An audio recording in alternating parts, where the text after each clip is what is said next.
Hello guys, welcome to the GIS channel. So in today's video we're going to be looking at this boom and crash scalping strategy, and in this strategy I'm going to show you guys how you can use this strategy. Okay, so stay tuned, make sure you watch this video to the end, and if you are new to this channel, don't forget to subscribe, like, and turn on post notification. Anytime we post new strategy, you guys will be aware. Okay, so let's get started with the strategy. So first thing we have to do is just to go to this icon we are seeing at the top. So this is where we are going to be adding all our indicator up.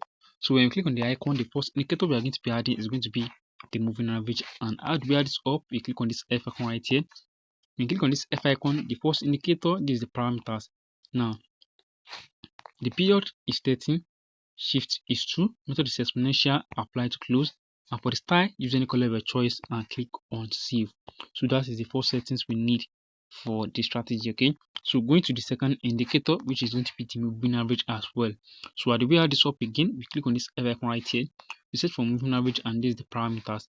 Now the period is 5, shift is 1, method is exponential, apply to close, and for the style, use any color of your choice, then click on save. So that is the second indicator we need for the strategy. Now moving on to the third indicator, which is going to be the awesome oscillator. So how do we add this up? You click on this F icon right here, we search for awesome oscillator, and this is the parameters. Now for the awesome oscillator, you just have to set it as default, okay, or you can change the style if you want. Then as you do that, click on save. That is the awesome oscillator in settings. Now for the last indicator, which is the fractals, how do we add this up again? You click on this F icon right here, you search for some fractals, and then this parameters, set it up as default using style of your choice, then click on save. Okay, so that is the settings we need for the strategy. Okay, so now how do we not use this strategy to take a trade?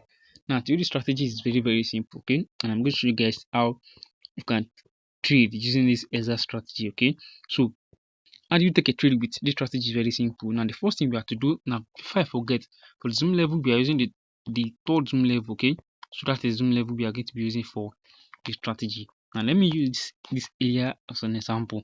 Now anytime we want to take a trade with this strategy, first thing we want to see is that we always want to see that the oscillator is at the overbought region, it has overbought levels. When it's at the overbought levels, now the next thing we are looking for is the oscillator change from red to blue. Okay, it has to change from red to blue, it has to change from the volume. So after we see that the oscillator also change the volume, then we look for the factor. Now for the factors, we are looking for it to be at the to be at the bottom of the oscillator. It has to be at the bottom of the oscillator. This is very important. The factor has to be at the bottom of the oscillator, and it has to be at the starting point of the volume of the oscillator after it change from red to green, or from red to blue after it change in volume. So we have to keep that in mind. So once we see that post confirmation on our indicator window 1, then we look into our main chart, and we are looking for price to break above the moving average, and we also want to see the moving average cross each other. So this is what I'm talking about right here. Now after we see our confirmation on indicator window 1, then we want to see a candle closing above the blue moving average, and we also want to see the moving average crossing each other, which happens right here. So this is the first confirmation, and this is second confirmation. So once we see these two confirmation right here, then wait for another 2 candles. It's very important. Wait for another 2 or 3 candles. So after this 3 candles, I'm talking about this candle right here, then we enter right at this candle. This should be our entry candle. So after we enter from this candle right here, then we target 20 to 30 candles, and we close our positions. Okay, so that is how it works based on this strategy. Okay, so I'm going to show you guys another example, and I'm going to show you guys that example here on boom indices. Okay, so let me show you guys an example on boom indices, and I'm going to be looking for the recent trade here on boom. Now looking at something right here, this is why I don't consider you taking this trade right here. Now look at something right here, we see that the oscillator is at the oversold levels, and when it has the oversold level, what is the next thing we are looking for? We are looking for the fractals to show at the volume of the oscillator when the oscillator change from blue to red. We all want to see the fractals, but here look at this, we can't see the fractals here. So as you don't see these fractals, you don't consider that as a trade. Okay, so you just look for a better trade. Okay, so looking at this trade right here, this is what I'm talking about. Now looking at this trade right here, now what can you see? The first thing we see is that the also, we see that is at the oversold levels. When they had the oversold level, we want to see change from in volume from this blue to red. Okay, so after a change in volume, we also want to see the fractals at the top of the awesome oscillator. This is very important. This is very important.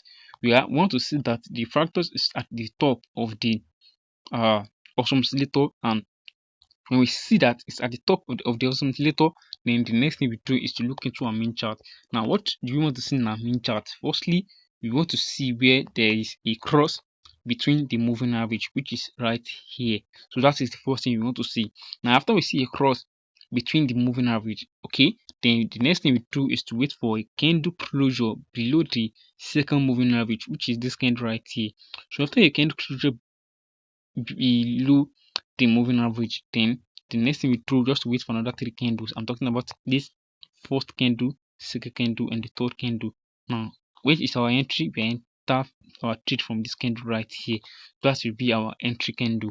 Okay, and we target 20 to 30 candles and then close our positions. Okay, as simple as that, as simple as you see this strategy. And remember, this is very important. Once you are seeing a trade that there is no fractals, that trade is not a valid trade. That trade is not a valid trade. We always want to see that a fractal is below the awesome oscillator. That is very important. Okay, so I'm going to show you guys one more example, and I'm going to show you guys that on, let's say, nail trade, and this is going to be the last example I'm going to show you guys. Okay, so here on the 1 minute time frame, now what do you want to see? The first thing we want to see is a candle. Is the awesome oscillator at the oversold level, and you want to see fractals at the top of it. That is very important. After we see this, we wait for a candle closure uh below the moving average, and we always want to see that a crossover happens between the moving average, which happens right at this area as well. So once we see this, then we enter our sell trade, and then we catch 20 to 30 candles, or we can just close our position when we see that the candle almost reached the last area where the price spiked last. So that is how we take a trade with this strategy. And I hope you guys find this video helpful. If you find this video helpful, don't forget to subscribe, like, and turn on post notification anytime I post new strategy. You guys will be aware. Thank you guys. I will see you in the next video. Bye.